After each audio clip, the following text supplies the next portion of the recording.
বাংলাদেশের সচিবালয়ে রাতের অন্ধকারে ভয়াবহ অগ্নিকাণ্ড। তিনটে তলা সম্পূর্ণভাবে পুড়ে ছাই হয়ে গিয়েছে, ভেতরে থাকা নথি সবটাই জ্বলে পুড়ে ছাই। কিন্তু এর নেপথ্যে কি রয়েছে? পরিকল্পনা? এর নেপথ্যে কি ষড়যন্ত্র রয়েছে জামাতিদের? যে প্রশ্নগুলো ইতিমধ্যে ঘুরপাক খাচ্ছে তার কারণ, যেমনটা তথ্য মারফত খবর পাওয়া যাচ্ছে, একটি প্রশাসনিক ভবনে, একটি সচিবালয়, সেখানে দমকলের আধিকারিকদের পৌঁছতে এত সময় লেগে গেল যে পরপর 3টি তলায় আগুন ধরে গেল। শর্ট সার্কিট থেকে আগুন নয়, পরিকল্পিতভাবে ধরানো হয়েছে কি আগুন? সচিবালয়ের আগুন পরিকল্পিত হতে পারে আশঙ্কা প্রকাশ বাংলাদেশের নৌবাহিনীর এক আধিকারিকের। না, শর্ট সার্কিট যেটা করে না, এটা কোনো পরিকল্পনা আছে, এটা পরিকল্পিতভাবে কোনো আগুনটা লাগাই দিছে। ভিতরে যত নথিপত্র আছে এগুলো পুড়ে গেছে। এখন মোটামুটি সব জায়গায় এটা আগুন মনে করেন খুব যেখানে যেখানে গেছে সব জায়গায় পুড়ে গেছে। আমরা সব তো এখনো আইডেন্টিফাই করতে পারি নাই, আমরা করব, টাইম টু টাইম করব। আমাদের টিম এখানে আছে, আরও থাকবে এবং কাজ করতেছে আমাদের নৌবাহিনীর টিম। মনে হলো যে এটা পুরো পরিকল্পিতভাবে এটা লাগছে। মনে হচ্ছে বিভিন্ন এটা জায়গা থেকে হয়েছে, মানে এটা একটা জায়গায় থেকে না, একটা সরকার শর্ট সার্কিট হলে একটা জায়গায় থেকে হয়, এটা হয়েছে কয়েকটা জায়গা থেকে। যে বক্তব্য আপনাদের সামনে রাখলাম, আর এর প্রেক্ষিতে একটু জানবার চেষ্টা করি আরো বিস্তারিত। নিউজরুম থেকে সরাসরি আমাদের অপর-সিনিয়র এডিটর শুভ্রাংশু চ্যাটার্জি আমার সঙ্গে রয়েছে। শুভ্রাংশু, তাহলে একটা বিষয় স্পষ্ট হলো, পুরনো সরকারের আমলে যে নথিগুলো ছিল সেগুলোকে পুড়িয়ে ফেলাটাই মূল উদ্দেশ্য, যে কারণের জন্য এই ভয়াবহ অগ্নিকাণ্ড। দেশে কি হচ্ছে আর না হচ্ছে, গোটা বাংলাদেশ জুড়ে যেটা মূল সমস্যা হয়ে দাঁড়াচ্ছে, সেখানে কোনো সঠিক সরকার নেই, কোনো শুভবুদ্ধি সম্পন্ন সরকার নেই। এবং যারা কাজ করছে, বাংলাদেশে যারা পুলিশ আছে, যারা নৌবাহিনী আছে, যারা বাহিনী আছে, তারা কে কি কেন করছে কোনো খোঁজ নেই। গোটাটাই যেমন একটা জঙ্গি দেশে যেমনটা হওয়া উচিত, বাংলাদেশ জুড়ে তেমনটাই হচ্ছে। এবং এই যে আগুন লাগার ঘটনা ঘটলো 6 এবং 9 তলায়, সেখানে অনেক ডকুমেন্ট রাখা আছে, তথ্য রাখা আছে। এবং দুটো জিনিস হতে পারে, এক হতে পারে যে পূর্বতন সরকারকে মানে বলা হতে পারে পূর্বতন সরকার তাদের যে অসাধু কার্যকলাপ সেগুলোকে পুড়িয়ে নষ্ট করে দেওয়ার জন্য এটা ঘটিয়েছে, এটা বলতে পারে বর্তমান ইউনূস সরকার। কিন্তু যেটা প্রশ্ন, এটা কি আদৌ সম্ভব যেখান থেকে আওয়ামী লীগ প্রতিদিন, আওয়ামী লীগের যারা কর্মী আছে যারা গ্রেপ্তার হচ্ছে, আওয়ামী লীগের যে মাথা যারা, তারা দেশে নেই, পালিয়েছে, দেশ ছাড়তে বাধ্য হয়েছে। এবার যেটা মূল হয়ে যাচ্ছে, আদতে এমন কিছু আছে, এমন কিছু ঘটনা আছে, যারা বর্তমানে বাংলাদেশে আছে, যারা সরকার চালাচ্ছে, তারা কিছু লুকাতে চাইছে, এমনটা হতে পারে। অর্থাৎ বাংলাদেশের এই মুহূর্তে যাবতীয় যা কিছু হোক না কেন, কোনোটাই সন্দেহের উপরে নয়, কোনোটাই এমনি হয়নি। প্রত্যেকটার পিছনে কারণ থাকতে হবে, কেননা বাংলাদেশে কোনো কিছু আর এমনি হচ্ছে না।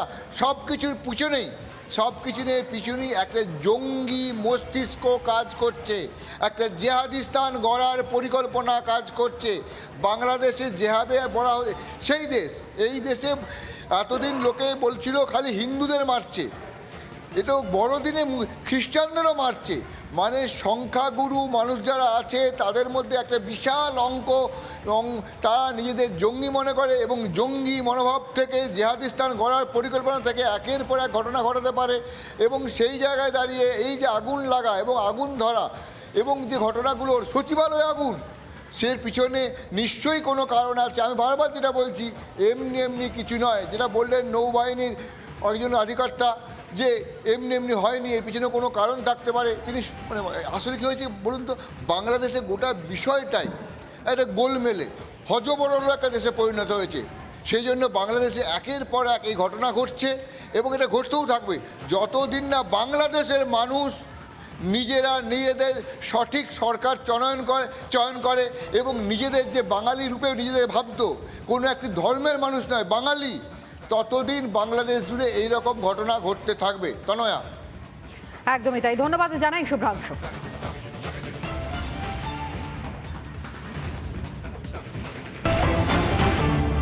আর এদিকে সিঁদুরে মেঘ দেখছে বাংলাদেশ, তার কারণ মাউন্ডোর রাশ এবার আরাকান আর্মির হাতে।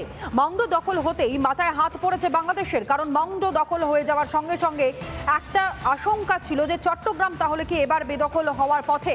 চট্টগ্রামের দোরগোড়ায় আরাকান আর্মি। সূত্রের খবর, আরাকান আর্মির পায়ে পড়ার দশা এখন বাংলাদেশের। হাতে পায়ে ধরে আলোচনা চালাচ্ছে বাংলাদেশের সেনা এবং সূত্র মারফত এমনটাই খবর উঠে আসছে, যেখানে সীমান্তে আক্রমণ না করবার অনুরোধ বাংলাদেশের তরফ থেকে করা হচ্ছে।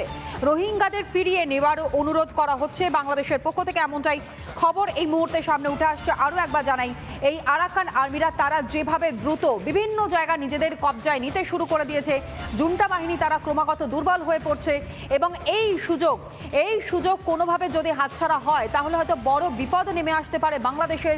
যেই কারণের জন্য কার্যত চিন্তায় রয়েছে এই মুহূর্তে মোহাম্মদ ইউনূস। উপদেষ্টা মণ্ডলীতে যারা রয়েছেন তারা রীতিমতন শঙ্কার মধ্যে রয়েছেন, যে কারণে হাতে পায়ে ধরতে হচ্ছে আরাকান আর্মিদের, যাতে কোনোভাবেই চট্টগ্রামের দিকে তারা না এগোতে পারে, কোনোভাবে যাতে বেদখল হয়ে না যায় চট্টগ্রাম, এবং পাশাপাশি রোহিঙ্গা অনুপ্রবেশ যাতে কোনোভাবেই বাংলাদেশে না হয়, সেই সমস্ত বিষয়ের দিকে নজর এই মুহূর্তে রাখছে মোহাম্মদ ইউনূস প্রশাসন। মাউন্ডোর রাশ আরাকান আর্মির হাতে ইতিমধ্যে চলে গিয়েছে এবং এই মাউন্ডো দখল হতেই কার্যত মাথায় হাত পড়েছে বাংলাদেশের। চট্টগ্রাম হাতছাড়া হওয়া এখন শুধুমাত্র সময়ের অপেক্ষা। চট্টগ্রামের দোরগোড়ায় কড়া নাড়ছে রীতিমতন এই আরাকান আর্মি। সূত্রের আরও খবর যেমনটা সামনে আসছে, আরাকান আর্মির পায়ে ধরার মতন দশা এই মুহূর্তে বাংলাদেশের। হাতে পায়ে ধরে আলোচনা চালাচ্ছে বাংলাদেশ সেনা, যাতে কোনোভাবেই এই চট্টগ্রাম হাতছাড়া না হয়।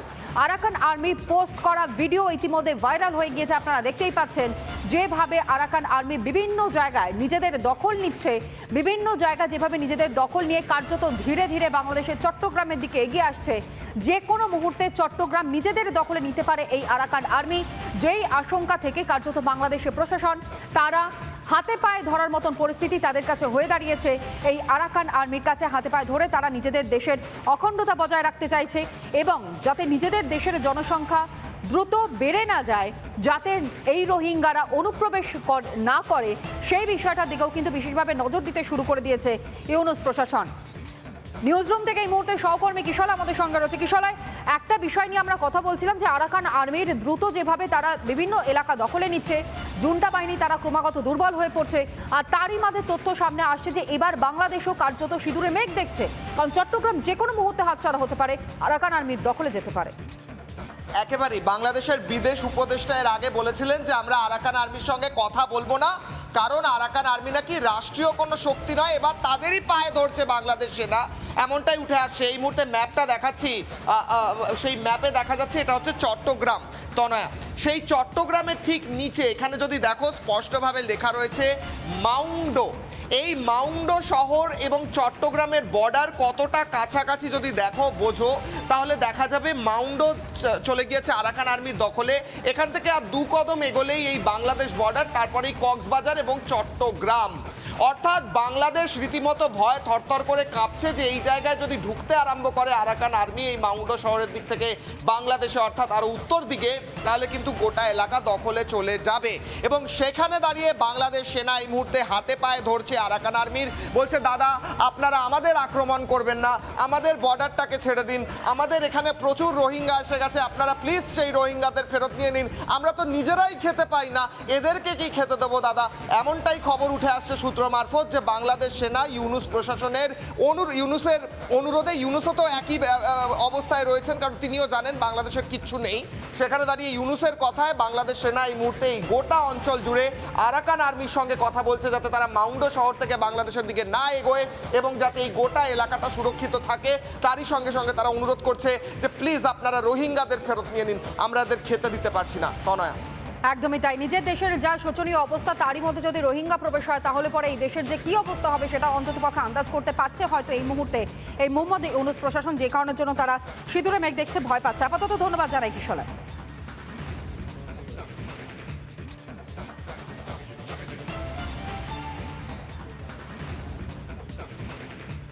নানা ধরনের কন্টেন্ট দেখার জন্য লাইক করুন, শেয়ার করুন আমাদের ফেসবুক পেজ, সাবস্ক্রাইব করুন আমাদের ইউটিউব চ্যানেল।